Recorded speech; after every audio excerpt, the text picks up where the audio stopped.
Alô, Fernando Belchior mais uma vez aqui com vocês para falar sobre marcenaria fina. Hoje na sessão Fernando Responde, atendendo ao nosso colega Glauter Goulart, que fez uma pergunta sobre fixação de tampos nas estruturas das mesas. Como fazer a fixação de tampos em estruturas de mesas. Glauter, o que eu vou dizer aqui vale não só, obviamente, fixação de tampos em estruturas de mesas, mas, por exemplo, a fixação de um tampo de um aparador na estrutura que o suporta. Perfeito? Então vamos lá. Para poder explicar, eu tenho aqui uma mesa que está sendo feita pelo Jeter Siqueira, nosso aluno Jeter, está fazendo essa belíssima mesa em Freijó. O Jeter decidiu deixar o tampo dele assim ao natural, certo? E apenas para fins de esclarecimento, esse aqui é um tampo com emenda. Vou pedir para a nossa câmera uma mostrar aqui a emenda, aqui na face e também aqui no topo. Perfeito? O que acontece com os tampos feitos com madeira natural? Madeira de verdade. Não estou me referindo a madeira engenheirada, ou seja, não estou falando de compensado, não estou falando de MDF, MDP, nada disso, tá? A madeira, ela, em função da entrada ou saída de água da madeira, ela muda de dimensão, ela dilata ou contrai, certo? Então, há uma movimentação das fibras e isso provoca alteração das dimensões, principalmente neste plano aqui, o plano da face, e no plano da espessura.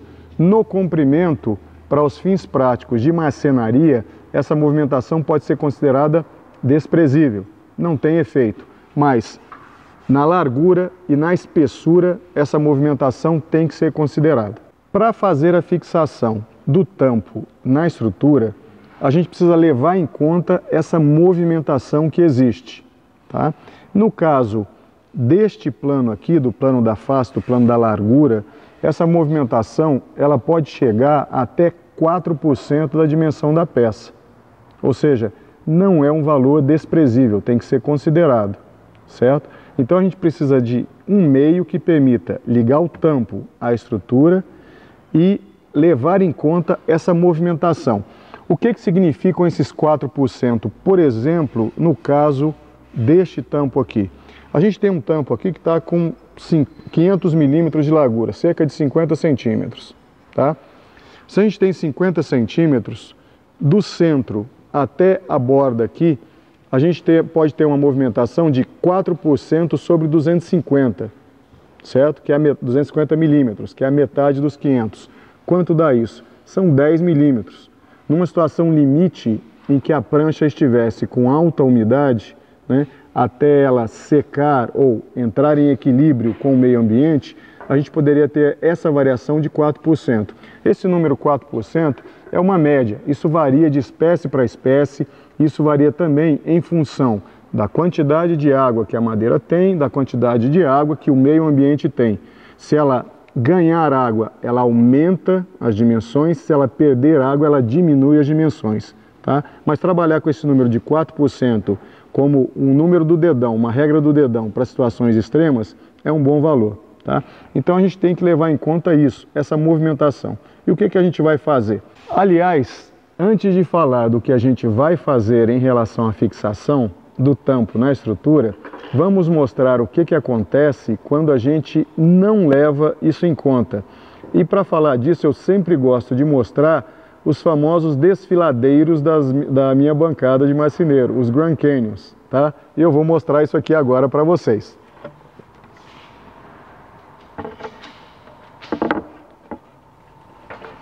Muito bem. A primeira peça que eu fiz, assim que eu concluí meu curso de marcenaria, foi essa bancada. Eu já falei algumas vezes dos famosos desfiladeiros, certo?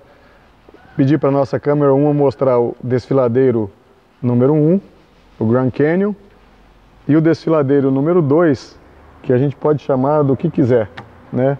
Pensar em algum desfiladeiro brasileiro aí qualquer, né? E vamos dar o nome dele para esse buraco aqui horroroso. O que aconteceu aqui? Primeiro, eu comprei madeira acreditando que ela estava seca, o que não era fato, seca ou em equilíbrio. E segundo, eu fiz a fixação da madeira nessas travessas usando o meio impróprio. Eu travei aqui com parafuso, quando eu deveria ter usado, por exemplo, o encaixe macho-fêmea e algum tipo de fixação que permitisse a movimentação da madeira sem que ela se separasse. O resultado desse erro foi essa abertura, na qual 2 metros de comprimento por 10 centímetros de espessura de colagem foram desconsiderados. É isso que a madeira faz quando a gente não respeita as características dela, ok? E está aqui o erro para me lembrar sempre disso, né? Voltando agora no nosso caso. Se a gente sabe que o tampo vai se movimentar, como eu disse, a gente tem que levar isso em conta. O que a gente deve fazer para lidar com essa movimentação da madeira? Uma das formas é fazer isso aqui. Na estrutura da mesa, eu vou ter esses furos oblongos, certo? Que vão permitir com que o parafuso passeie junto com a madeira, certo? Então, nas travessas que são transversais, tá? As ripas, as pranchas, perdão, que formam o tampo, eu devo usar esses furos oblongos, porque aí o parafuso vai poder fazer este movimento. Se eu usar todos os furos com furos normais, furos cilíndricos, o que vai acontecer é uma dessas coisas. Se o parafuso perder, se ele for mais fraco, a madeira vai degolar o parafuso, vai cisalhar o parafuso, vai cortá-lo. Se o parafuso for mais forte que a madeira, se ele ganhar, tá? De 3, uma. Ou as colagens que você tiver no tampo vão se abrir, ou se as colagens forem mais fortes, a madeira vai se abrir, vai aparecer uma rachadura ou rachaduras, isso quando a madeira se contrair, ou então, se a madeira se dilatar, o tampo vai subir. Eu vou pegar aqui 2 peças de madeira para mostrar para vocês o que vai acontecer. Volto já. Imagine, por exemplo, que essas 2 pecinhas aqui constituem o tampo da minha bancada. Elas estão unidas aqui e presas com parafusos na estrutura, certo? Se os parafusos tiverem furos cilíndricos e as madeiras dilatarem, elas vão fazer isso aqui, ó, elas vão subir, porque a madeira quer se dilatar e ela não vai encontrar espaço para isso, então ela vai empurrar o tampo para cima.